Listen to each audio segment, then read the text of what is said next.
আগামী ৪ নভেম্বর অনুষ্ঠিত হতে যাচ্ছে নিউ ইয়র্কের মেয়র নির্বাচন।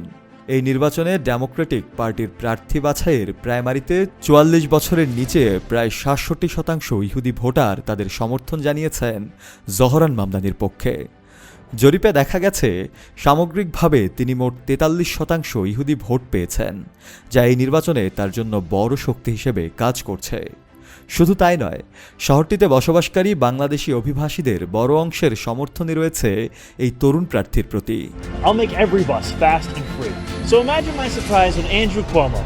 ইসরায়েলের বাইরে বিশ্বের সর্বাধিক ইহুদি জনগোষ্ঠী বসবাস করে যুক্তরাষ্ট্রের নিউ ইয়র্ক শহরে। প্রায় ১০ লক্ষাধিক ইহুদি এই নগরীর নাগরিক।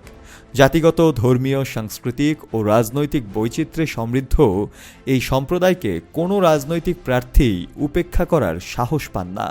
যদিও প্রতিপক্ষদের একটি অংশ বরাবরই জহরান মামদানিকে ইহুদি বিদ্বেষী বলে আঘাত করতে চেয়েছে, তবুও দেখা গেছে ইহুদি সমাজের এক বিশাল অংশ তাকে সমর্থন জানাচ্ছেন। এমনকি তার সমর্থনে জিওস ফর জোহরান নামে একটি সংগঠন গড়ে উঠেছে। এতে শুধুমাত্র ব্যক্তি সমর্থকই নন, বরং Jews for racial and economic justice, Jews voice for pieces সহ আরও কয়েকটি প্রভাবশালী ইহুদি সংগঠনের সদস্যরাও যুক্ত হয়েছেন। তারা শুধু নিজেদের সম্প্রদায়ের মধ্যেই নয়, বরং নিউ ইয়র্কের সাধারণ নাগরিকদের মধ্যেও জহরানের পক্ষে প্রচারণা চালাচ্ছেন।